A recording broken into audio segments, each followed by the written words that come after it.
Another cataclysm had shaken the world, and fire fell from the sky.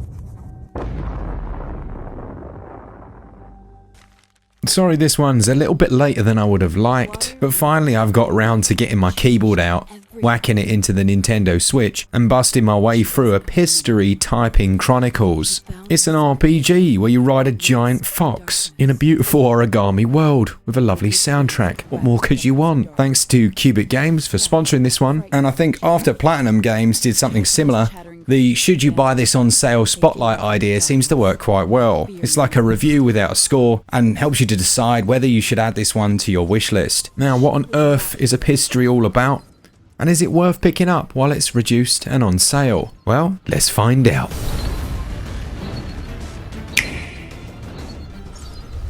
As far as the story goes, Epistory places you in the role of a young girl in a world that literally doesn't exist yet. But the true narrative is about a writer who's lacking inspiration and who asks her muse to help her write her latest book. You start out your adventure on a blank page, but as your character gathers inspiration through solving puzzles and defeating enemies, it will literally unfold the world and it will grow around them. The narrative is delivered through lovely voice acting that gives the progression a really rhythmic pace.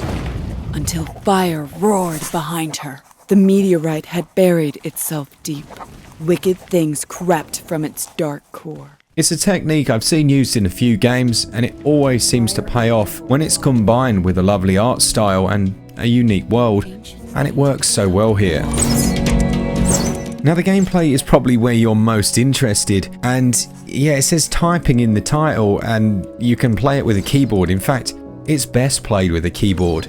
I was able to use a wireless USB keyboard and just plug the dongle into the side of the Switch, but it is worth noting that you don't need to. You can play with the controller, but in all honesty, it's just not the same. And as such, my gameplay and footage is all going to be with a keyboard. With that said then, you control your character using the WASD, W-A-S and D keys, or the directional keys. You can use shift to run once you've unlocked that ability, and when you press spacebar or hit enter, that's when you enter typing mode.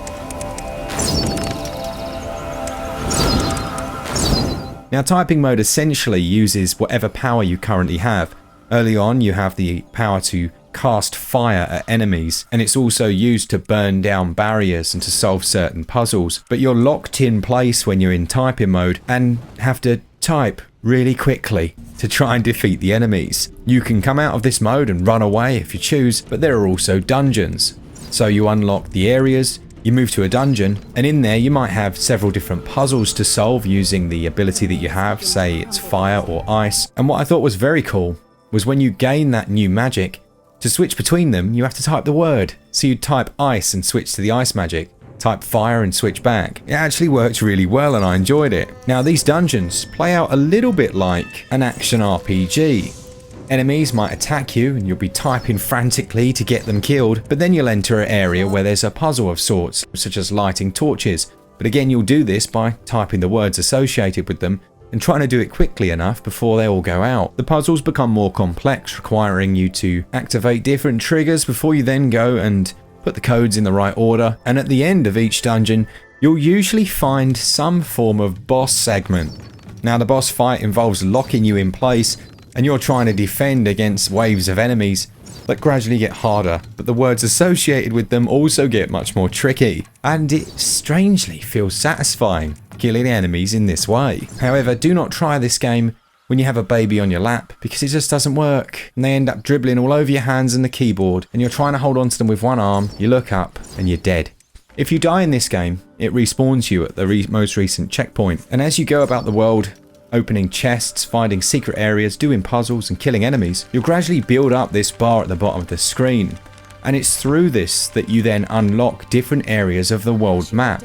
They literally unfold when you've hit the prerequisite number. It's a very cool system and it's very fluid. It means there's always a feeling of progression, even when it becomes a tiny bit monotonous typing out certain things in the world. As you go about flexing your typing skills, you'll gain various upgrades. These can improve the speed of your character, the rate at which your combos increase, and the ease with which you can kill enemies. There's also a handy little feature which allows you to show where the most recent point of interest is, which strangely gave me Dead Space vibes. You know, that little beam you could put on the floor to follow.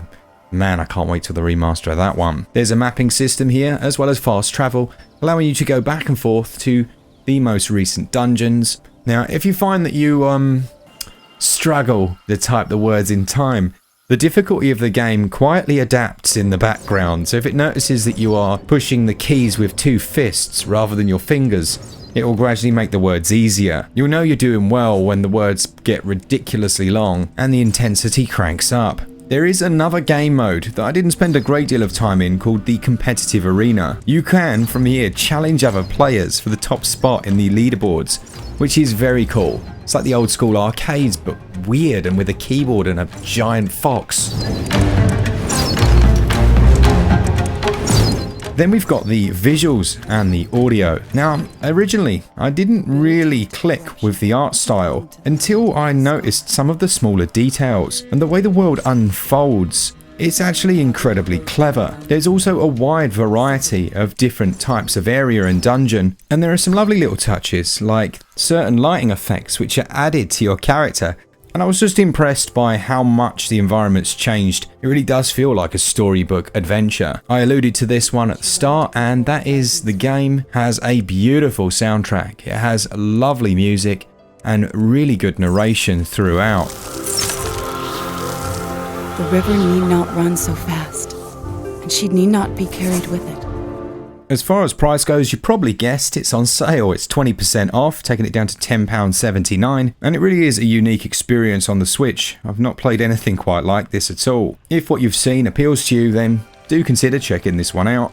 And that sale goes on until the 24th of the month. It's a 3.5GB download. Thanks to all of you who've watched our content over the last 3 years since we started. It's been amazing. Obviously, we're getting a lot more support from companies and developers and stuff like that. It goes through peaks and troughs in terms of how much that happens.